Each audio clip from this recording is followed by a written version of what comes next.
Julie, Mélanie et Sylvia, bonjour à vous trois. Bonjour Mathieu. Bonjour Mathieu. Aujourd'hui, on a des conditions parfaites pour aller faire une enquête. Et le sujet que vous ne connaissez pas, ce sera sur le temps. Mais surtout la notion entre les dimensions, les multidimensionnalités et également le temps.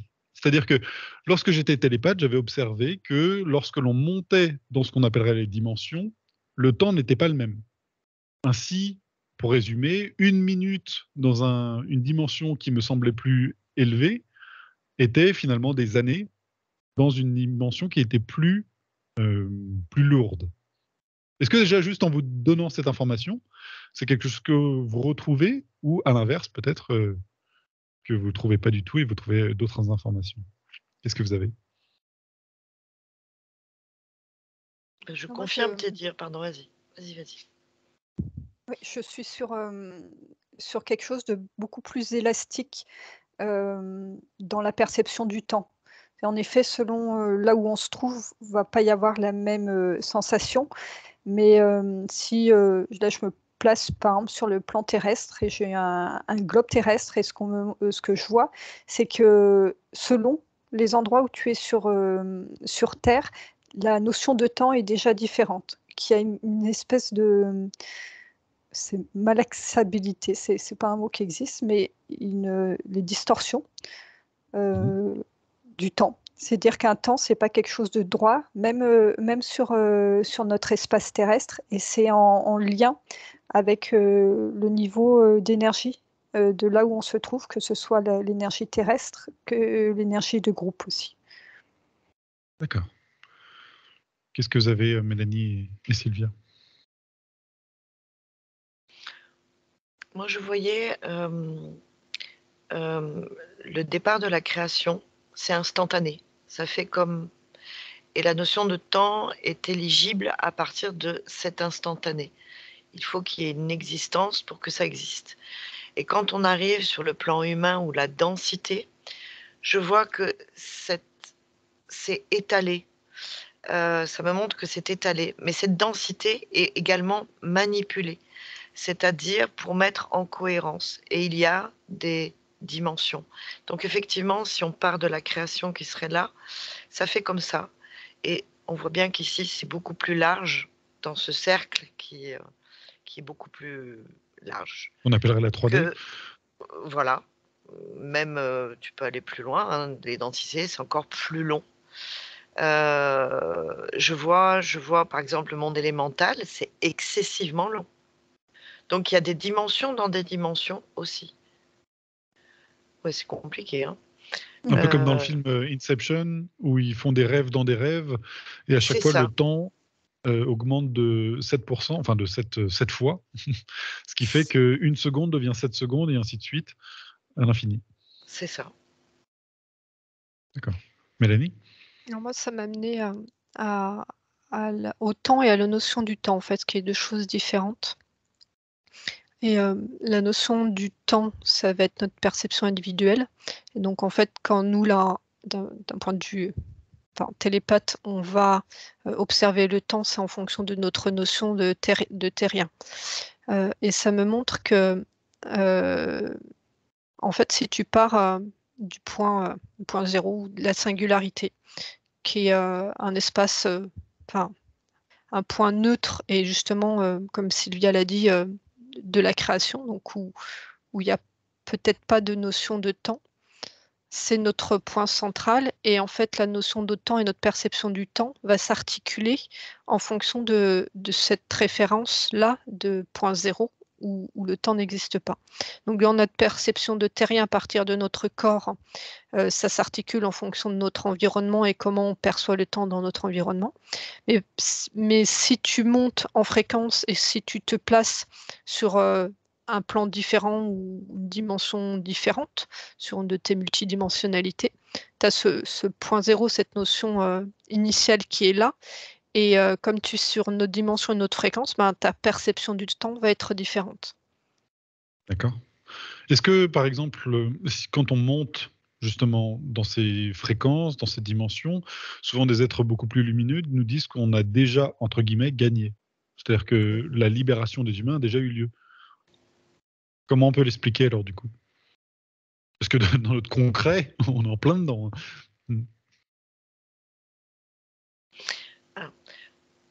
Sans répondre tout de suite à ta question, si tu veux bien, j'ai dit tout à l'heure dans mon explication le mot éligible. J'étais intriguée par le mot qui m'est venu, éligible. Oui.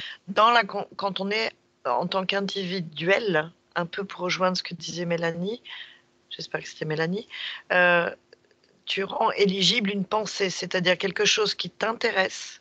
Tu peux sortir du temps, en fait. Tu peux sortir en conscience de...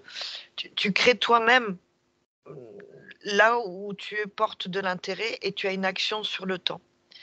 Donc, si on comprend ça, est-ce que c'est clair ce que j'ai expliqué ou pas? Oui, vas-y, continue. Sur le plan de la conscience humaine, dans une réalité, nous avons déjà gagné. Enfin, on a déjà gagné. Par contre, dans le plan humain, c'est imbriqué, quoi, en fait. Donc, ça se fait suivant, et il faut bien que ce soit groupal, c'est-à-dire, c'est pas un égrégore, mais c'est la conscience. Donc, on a déjà gagné, on est en plein dedans, mais nous vivons et nous créons instantanément, en fait.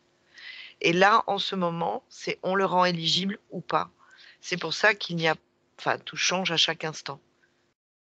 D'accord. Et qu'il n'y a rien c'est prévisible. Et oui, ça confirme, on a déjà gagné, mais c'est nous qui allons rendre le temps élastique ou pas, parce qu'on a toutes les données et on va y accéder ou pas, et on peut changer. Donc ça peut accélérer ou pas. C'est le rêve dans le rêve, tu vois. D'accord. Je sais pas si c'est clair, parce que même Est-ce que, par exemple, souvent, il y a beaucoup de vidéos qui parlent de ça, de ce cycle. Alors, ça peut aller de 12 000 ans, de 16 000 ans, de 25 000 ans, où justement, dans lesquels la Terre gravite et puis va rencontrer des fréquences différentes dans l'univers. Est-ce que si je vous dis ça, par exemple, vous avez justement une notion par rapport à ce temps? Moi, j'ai plus une notion de mouvement dans l'univers plus que de temps. Comme si on avait posé un nombre d'années, donc une conception humaine sur un mouvement. Et, Oui. et qu'en fait, ce mouvement-là ne correspondait pas, on va dire le temps que mettrait ce mouvement dans l'univers ne correspond pas forcément à la vitesse où se déroule le temps sur Terre. Il y a forcément un lien, mais que le temps sur Terre avait une certaine autonomie liée avec la vie de ce qui se passe, avec tout. Ça me parle aussi de vitesse de circulation de l'information sur Terre. Et, et qu'il y avait une décorrélation entre les deux. Et alors, toi, ce qui est compliqué pour moi pour répondre vraiment à des questions très précises, c'est que je ressens vraiment le temps comme quelque chose de modulable et pas une ligne avec un mot strict. Et, la perception, en fait, quand on est en haut, sur des fréquences plus hautes de ce qui se passe sur Terre, sur les lignes de temps sur Terre, en fait, c'est vraiment là où notre conscience va se poser. Et que vu d'en haut, comme il y a un centrage et un alignement de nos différents corps, c'est-à-dire qu'il n'y a plus dans notre corps de mouvement énergétique, on atteint certains alignements, ce qui permet d'aller poser une conscience sur un point précis et aussi d'observer le mouvement qui se fait autour de ce point. Et donc, le temps unité, finalement, n'existe pas. Et donc, à partir de ce point-là, on peut percevoir le futur et le passé et avoir une information qui fait une. C'est-à-dire que les êtres qui nous disent vous avez gagné, c'est que eux, ils posent une conscience dans un point et ils ont une perception globale, mais un instant instantané, en fait. Le temps n'est pas linéaire pour eux. C'est vrai que dans le cadre de toutes mes recherches que je mène avec l'hypnose, je vois bien que cet outil a certaines possibilités qui sont très intéressantes et certaines incapacités. Par exemple, de voir l'avenir, on arrive à voir des tendances, des probabilités, des possibilités, mais pas d'arriver à fixer une ligne de temps en particulier. C'est-à-dire qu'elle est comme si je sais pas, c'était un câble avec tout plein de fils qui partaient vers le futur, et que ce serait très difficile pour nous de pouvoir savoir quel fil en question va être sélectionné pour savoir ce qui va se passer dans le futur. Parce qu'en fait, c'est l'image que j'avais où on part de ce point zéro où il n'y a pas de temps, et c'est l'extension de probabilité, mais n'existe qu'en fonction des choix, des décisions. Alors là, on parle en tant qu'humain, Mhm. prises par la personne. Donc, à chaque décision prise, ça emmène sur un chemin différent, hein, quand même. Enfin, simplement, si tu as plusieurs chemins, si tu en choisis un potentiel qui va à nouveau se réinitialiser en fonction de ce que nous, en tant qu'humains, on est quand même soumis au temps, on prend notre décision, mais notre centre n'est pas soumis au temps. Et ce qui fait que ça donne cette impression d'instabilité, parce que plus tu vas aller chercher loin, plus les probabilités de plusieurs événements vont être multiples. Mhm. Et sans parler du fait que tu as ton choix individuel, mais tu as le choix des autres aussi qui peuvent venir croiser tes propres choix. Mais en fait, Mélanie, d'où le paradoxe de quand on va prendre des informations avec certains plans fréquentiels qui nous dit mais vous avez déjà gagné, alors que de notre point de vue, il n'y a pas de futur préétabli. Tu vois, c'est un peu la En fait, contradiction. la contradiction, c'est dans la manifestation de on a déjà gagné. C'est-à-dire que d'en haut, ils perçoivent le mouvement, ce que tu parlais, le cycle, tout ce qui est mouvement. Et nous, de notre point de vue, on est dans la manifestation de ce qu'est être gagné, de ce qu'est être dans une courbe, dans un mouvement. Et cette manifestation est différente parce qu'on va avoir une manifestation avec un ressenti individuel et avec des corps, des schémas qui, du point de vue haut, sont minuscules et n'ont pas d'importance. D'accord. Du coup, est-ce que ça fonctionne comme cela? C'est-à-dire que peut se créer sur un plan fréquentiel, justement, une sorte de bulle ou d'interlude pendant laquelle on a une multitude de vies ou d'expérimentations, un temps qui semble très long pour revenir à cette normalité qui était avant. En gros, comme si la ligne de temps de l'Atlantide était droite et qu'à un moment, paf, on fait une espèce d'encoche, il y a une chute dans le temps, et on fait tout un cheminement assez long finalement pour revenir presque au point de départ. Moi, j'avais deux informations par rapport à ce que tu décrivais.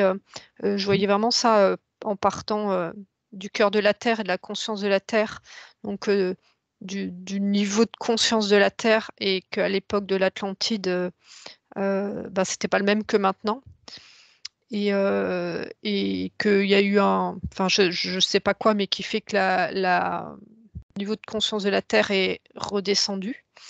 Et comme si l'Atlantide, ce plan-là, c'était un champ d'information. Et en fait, en termes de champ d'information, c'est un état. Donc, il n'y a pas de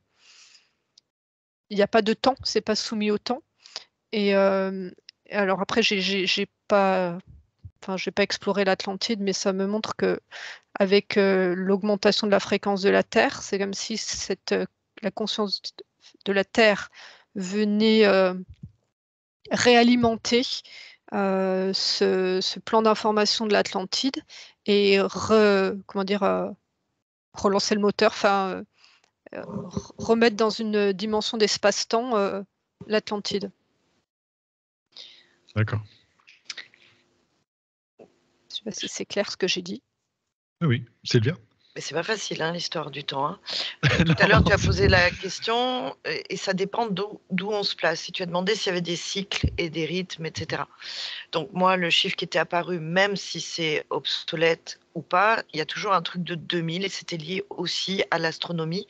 Quand je suis allée regarder de plus large, je voyais comme une respiration des univers, comme ce que je disais, hein, ça grandit, ça se rétracte, etc. L'Atlantide, quand tu as parlé de l'Atlantide, j'ai vu quelque chose de vibratoirement qui est toujours très présent, très lumineux et qui existe. C'est une densité autre, l'informationnel, comme disait Julie ou Mélanie.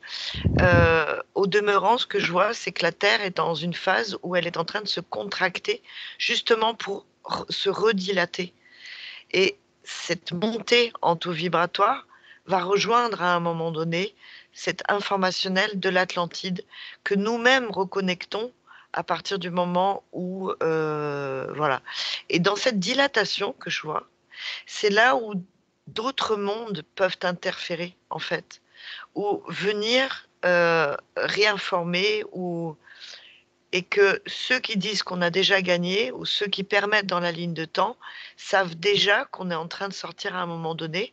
C'est ce point zéro dont je parlais peut-être tout à l'heure, pas zéro, mais où on sort, où on est dans une neutralité et plus dans une polarité. Et au début, l'Atlantide n'avait pas de polarité. Il y avait quelque chose de très pur, très créateur. Et petit à petit, ça s'est polarisé. Donc moi, ce que je vois, c'est une dilatation, contraction des mondes et des univers. Et la Terre, bien sûr, en fait partie, Gaïa en fait partie. Et que là, c'est à nouveau, enfin, on est dans la phase la plus rétractée, tout en ayant l'information du plus dilaté qui est en train de venir. Enfin voilà, c'est compliqué. Le Oui, c'est centre, compliqué, mais c'est intéressant. et le plus large, et c'est ça. On oscille sur les différentes partitions, en fait. Ouais, ça pourrait être une partition. Et plus on s'éloigne, plus le temps, du coup, peut paraître, ou en tout cas est plus long. Long. Oui. Et l'Atlantide, si tu veux, par rapport à la création, je la verrais 1, 2, 3 là. Et à des moments le pire, c'est ici. Et en même temps, on est en train d'osciller dans l'accordéon et de se rapprocher de ces informations les plus pures, quoi. Où il y a moins de densité et où le temps est moins long. La création. Voilà. Alors, vous le savez très bien, quand on fait une session client, souvent, on va aller communiquer avec la partie supérieure. Et celle-ci, souvent, est justement dans cette observation, genre, ça va, c'est pas si grave, ou alors même se dire, bon, elle est dans ses problèmes, je la laisse, mais je la laisse sur plusieurs vies. Comme si, justement, ce temps était un peu très court pour elle, et qu'elle n'avait pas cette conscience de ce que l'on pouvait vivre, incarné, justement, très loin d'elle. Est-ce que c'est une explication ?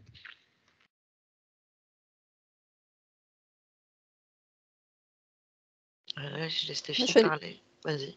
Ouais, j'ai la sensation, là, sur le cas dont tu parles, c'est comme si la notion de souffrance qu'on peut ressentir dans certaines incarnations ne remontait pas jusqu'à la partie supérieure. C'est de type d'information qu'elle ne pouvait pas percevoir dans sa réalité du vécu. Et en fait, ça a créé déjà une distorsion entre la partie incarnée et la partie haute. Et la souffrance a un impact direct sur la façon dont on ressent le temps. C'est-à-dire que plus il y a de la souffrance, plus le temps va paraître long pour la personne incarnée qui vit cette souffrance. Et comme la partie supérieure n'a pas accès à la réalité de ce qu'est la souffrance, ça va être qu'une information pour elle. Elle ne peut pas prendre en compte cette notion de temps vécu de la personne incarnée. D'accord. Si on revient sur cette notion, alors j'ai du mal à donner un chiffre particulier parce qu'il en existe plusieurs, 12 000 ans, 16 000 ans, 25 000 ans, il y en a plusieurs qui sont sortis et qui mettraient en avant le fait que tout, comme un cycle, à chaque fois que ce temps se répète, il y a une possibilité d'évolution.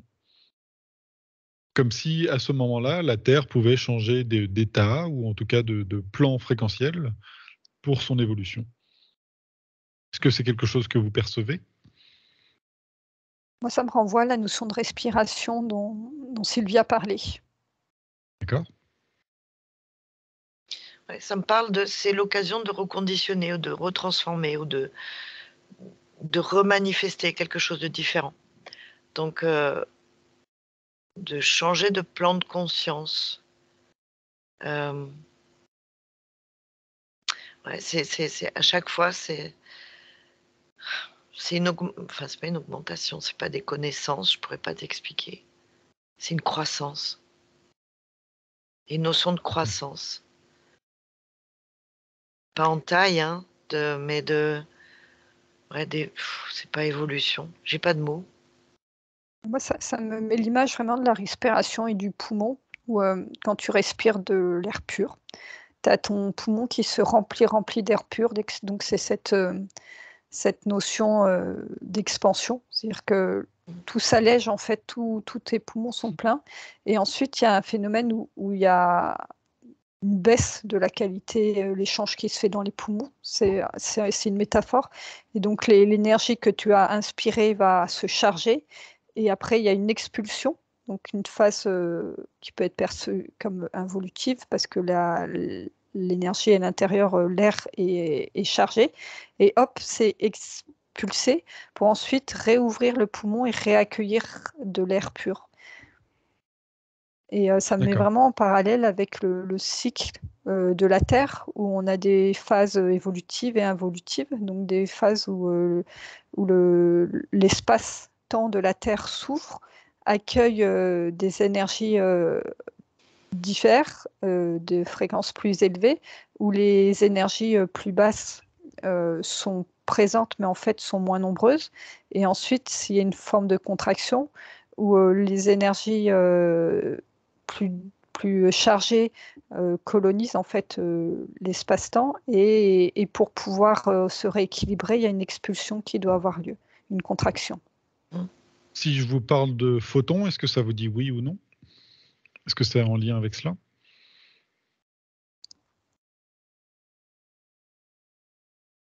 Moi, j'ai un nom.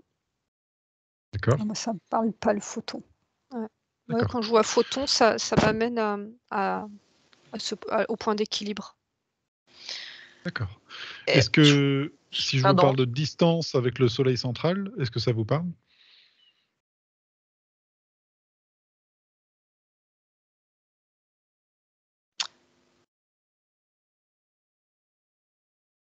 Non, j'ai pas de réponse. Non Moi non plus. plus. D'accord. Par contre, pour l'histoire du photon, de la lumière, il n'est pas corrélé au temps, de ce que je perçois. Il détient l'information et il passe dans tous les espaces. Et Mhm. il n'est pas corrélé au temps. D'accord. Et il garde la même information sans la dissoudre. C'est l'élément de base, cette lumière. Ok. Est-ce qu'il y a une notion qui serait importante d'être évoquée par rapport au temps? Même si ça vous paraît incongru. Qu'est-ce que vous avez? Moi, j'ai la base du système holographique D'accord. pour la Julie? banque de données. Moi, ça me renvoie à l'alignement d'une personne qui, en fonction de son état intérieur, va avoir une notion du temps différente D'accord. et qui est décorrélée en fait du nuit-jour, elle a accès à un autre type de temps. Moi Très aussi, bien. ça amenait à la perception donc intérieure du temps sur laquelle on peut travailler et sur la connexion entre la source, nos parties supérieures, et à la matrice de vie. Et que plus on était déconnecté de la matrice de vie, plus on subissait le temps, parce que comme s'il y avait une résistance. Et que si on arrivait à être dans l'alignement entre notre connexion supérieure et la matrice de vie, il n'y avait pas cette tension-là qui donne cette impression de lourdeur du temps. Donc c'est vraiment sur la notion de perception du temps. D'accord. Sylvia, pourquoi est-ce que tu percevais l'holographie? Système holographique, j'avais un ordinateur devant moi et que le pouvoir de appelons ça la matrice, ou ce qui génère le temps, est quand même une décision qui est extérieure à nous. Et nous sommes soumis avec l'heure d'avant, l'heure d'après, enfin l'heure d'été, l'heure d'hiver, etc. Ça reste la base du système holographique de cet espace où nous sommes obéissants. Et donc je rejoins Mélanie et Julie, c'est-à-dire la notion de temps, si on était dans la matrice de vie, n'est pas coordonnée à cette matrice holographique. D'accord. Donc une sorte de... Qui génère du temps artificiel, qui génère une longueur de temps. D'accord. Et Qui l'accentue, pour le coup? qui nous soumet. Et Alors donc qu'est-ce que c'est tu veux là dire où par il nous soumet? on est obligé d'obéir à ce temps, cette Cette notion linéaire du du temps. Est-ce que ça veut Métro, dire qu'il y a boulot, d'autres dodo. endroits dans l'univers, dans les dimensions, il est possible justement de pouvoir modeler ce temps pour se dire, bah, tiens, je me mets en pause, je reviens dans 1000 ans. Oula. Ouais, c'est un exemple. Hein. Oui, parce que là, si tu demandes d'aller voir... En fait, il y a 2 informations différentes. C'est que là, tu poses des questions, par rapport à nous, humains et notre perception du temps et comme dit, Sylvia, le temps qui nous est imposé. C'est-à-dire Oui. que c'est quand même Alors, on une va rester création sur cette notion-là, alors, si tu veux c'est une bien. création humaine de l'horloge Oui. et qui nous déconnecte et nous dévie, petit à petit, du réel rythme de temps, de la matrice de vie et que, bah, si tu nous emmènes sur une autre, dimension, ben, c'est pas la même matrice de vie, c'est pas la même rencontre, d'énergie. Même voire des fois, il y a pas de notion d'espace, donc c'est Oui. compliqué à répondre à la question. D'accord. Et qu'il y a des endroits où tout est harmonie. C'est-à-dire que tu as un endroit, enfin, je parle d'ailleurs, hein, d'autres dimensions de ce que j'ai perçu, tout communique avec tout. Donc, tout est respectueux de tout. Il y a des moments où le temps va être plus concentré et puis parfois plus large, quand il est temps de se séparer, etc. Comme si le minéral, le végétal ou autre, tout communiquait à l'instant. Enfin, tout est... Voilà. Tout Et puis est le harmonieux. temps existe à partir du moment où il rencontre l'espace. Donc si on est sur des dimensions où on est, sur, d'autres fréquences ou d'autres champs, d'information, enfin, ou pure conscience, en fait, on n'est même pas sujet au temps. C'est ça. Donc quand on dit ça a duré 1000 ans, finalement, c'est qu'on vient prendre comme référence, un point de départ qui est nous, notre point de départ en tant qu'humain et de notre référence, seconde, minute, heure et qu'on essaye de mettre en corrélation par rapport à notre propre référentiel. D'accord. Ok. Bon, je crois que ça a été complexe déjà pour tout cet ensemble. Des fois, on a des sujets plus complexes que d'autres. Là, ça a été le cas. On va rester pour aujourd'hui là-dessus. En tout cas, merci Julie, Mélanie et Sylvia pour toutes ces informations. Je suis pas sûr qu'on aura bien expliqué ce qu'est le temps. Non, mais en Parce fait, que ce qui ramène, on aura c'est la déblayé. perception du temps et ça amène aussi à une réflexion, à quantique et philosophique. Ok. Moi, Oui. ça me montre vraiment la perception du temps dans le corps, comme si c'était aussi un chemin de libération pour les personnes, c'est-à-dire observer ce qui est de l'ordre de son rythme biologique dans ses besoins primaires et de ce qui est du rythme imposé par ce que Sylvia appelait holographique ou la matrice artificielle. Et en fait, le rythme, par exemple, ne serait-ce que de s'alimenter. On vit dans un paradigme, une structure où on doit manger le matin, le midi, le soir, par exemple, à des heures régulières. Et ne serait-ce que par ça, de se soumettre consciemment ou inconsciemment à un rythme imposé par l'extérieur, ça nous décorrèle de la connexion à notre rythme biologique et à notre connexion à la matrice de vie. Et enfin, fait sur chacun de ces points, si on prend le sommeil, si on prend le rythme du travail et qu'on met notre conscience sur notre propre rythme et sur le rythme qui nous est imposé, ça permet peu à peu de se détacher de cet espace artificiel pour retourner vers notre propre espace naturel.